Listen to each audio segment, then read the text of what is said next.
கர்த்தருடைய பரிசுத்தமான நாம மகிமைப்படுவதாக.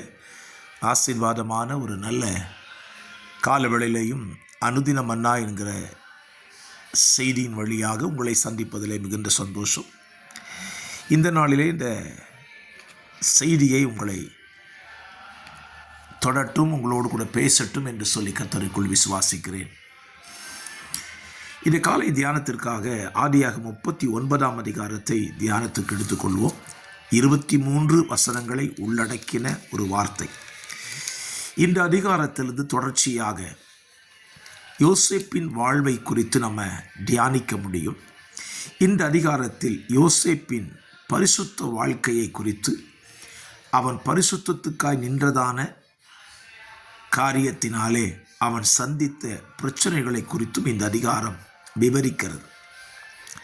யோசேப்பு தன் சகோதரர்களால் 20 வெள்ளிக்காசுக்கு விற்கப்பட்ட பின்பு எகிப்து தேசத்துக்கு வருகிறான். அங்கே போத்திப்பார் என்கிற ஒரு மனிதன் அவனை விலைக்கு வாங்குகிறான். விலைக்கு வாங்கி தன்னுடைய வீட்டிலே வேலைக்காரனாய் வைக்கிறான். கர்த்தர் யோசேப்போடு இருந்ததினால அவன் செய்கிற காரியம் எல்லாம் வாய்க்கிறது என்று அவன் எஜமான் கண்டு அவனை தன் வீட்டுக்கு அதிகாரியாய் மாற்றுகிறான். அவன் இளம் வயது உள்ளவன், சிவந்த மேனி உள்ளவன், அழகாயிருந்தான். கர்த்தரவனோடு கூட இருந்தார்.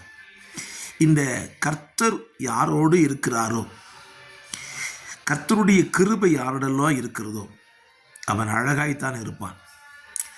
பொதுவாகவே அழகிற்கு ஆபத்து அதிகம். இதை பரிசுத்த வேதம் சொல்லுகிறது. அழகும் சௌந்தரியமும் வஞ்சனை உள்ளது. ஆகவே இந்த யோசேப்பு மிக அழகாக இருந்தான். சரீரத்திலேயும் அவனுடைய ஆத்ம வாழ்விலேயும் அழகுள்ளவனாகவே இருந்தான். ஆகவே அவனுக்கு ஏற்பட்ட ஒரு சோதனையை பாருங்கள். போத்திப்பாருடைய மனைவி அவன் மேல் கண் வைத்து அவனோடு கூட தவறாய் நடக்கும்படியாக பல முறை முயற்சிக்கிறான். அவன் அதற்கு தப்பி போகிறான். ஒரு கட்டத்தில் அந்த வீட்டில் யாரும் இல்லாத சூழ்நிலையிலே யோசேப்பும் போத்திப்பாரும் மனைவியும் இருக்கக்கூடிய சூழ்நிலை. போத்திப்பாரின் மனைவி யோசேப்பை தன்னோடு இருக்கும்படியாக வருந்தி அழைக்கிறாள். பாவம் அவனிடத்தில் நெருங்கி வருகிறது. வேதத்தில் இந்த பாவம் நெருங்கி வரும்போது நாம் என்ன செய்ய வேண்டும் என்பதை குறித்து வேதம் நமக்கு சொல்லியிருக்கிறது. 2 காரியத்தை உங்களோடு கூட சொல்லுகிறேன். பாவத்திற்கு நாம் என்ன செய்ய வேண்டும், பிசாசுக்கு என்ன செய்ய வேண்டும் என்பதை இந்த காலவெளியில் உங்களோடு சொல்லுகிறேன்.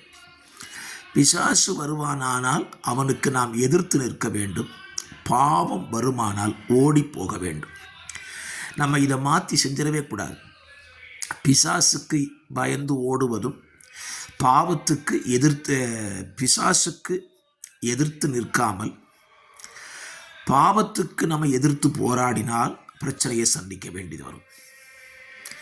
பாவத்திற்கு எதிர்க்க வேண்டும், பாவத்தை விட்டு ஓட வேண்டும், பிசாசுக்கு எதிர்க்க வேண்டும். பிசாசை கண்டு ஓடி பாவத்துக்கு எதிர்த்து நின்றால் சிக்கிக்கொள்வோம். யோசேப்பு அழகாய் சொல்லுகிறான். அந்த போத்திப்பாருடைய மனைவியை பார்த்து சொல்லுகிறான், நீ அவருடைய மனைவியாக இருக்க இந்த தவறை என்னால் செய்ய முடியாது என்று தெளிவாய் சொன்னதினாலே அவனுக்கு வந்த சோதனையை பாருங்கள். தன் வஸ்திரத்தை விட்டு ஓடி போகக்கூடிய நிலைக்கு அவன் தள்ளப்படுகிறான். ஒருவேளை நம்ம இந்த இடத்துல படிக்கும்போது ஏன் யோசேப்பு எதிர்த்து போராடி இருக்கலாம் என்று நினைக்கலாம்.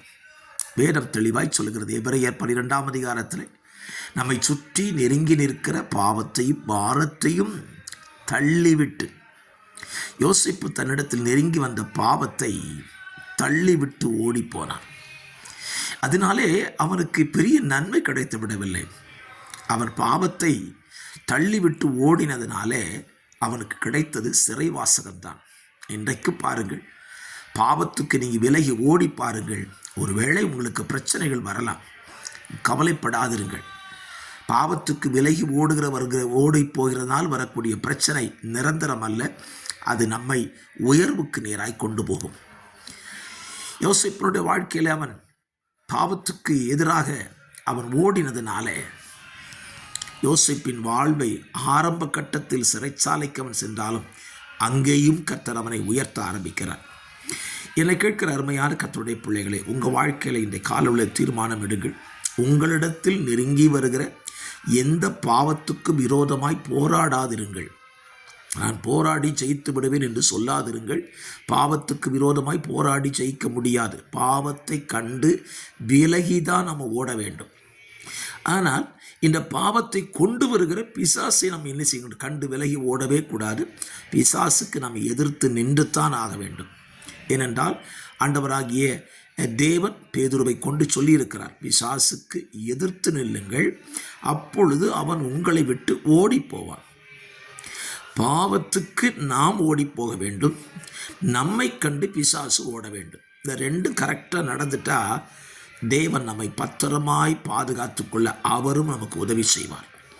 ஆகவே இந்த காலவெளியில் யோசேப்பின் வாழ்க்கையில் நடந்த சம்பவத்தை நமக்கு ஒரு படிப்பினையாக எடுத்துக்கொள்வோம்.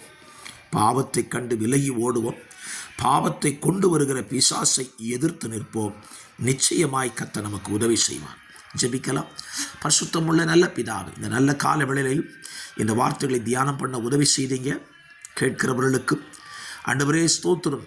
ஆண்டவரே, இது பிரயோஜனமாக இருக்கட்டும் ஐயா. யோசேப்பை போல பாவத்துக்கு விரோதமாய் போராடி பாவத்தை கொண்டு வருகிற பிசாசை எதிர்த்து நிற்க கிருபை செய்யுங்க. நம்முடைய ஜனத்தை ஆசீர்வதியும். இயேசுவின் நாமத்தில் ஜெபிக்கிறேன். ஜெபம் கேளும் நல்ல பிதாவே. ஆமேன், ஆமேன். கர்த்தர் தாமே இந்த வார்த்தைகளினால் உங்களை ஆசீர்வதிப்பாராக. பிரயோஜனம் இருக்குமானால் மற்றவர்களுக்கு பகிர்ந்து கொள்ளுங்கள்.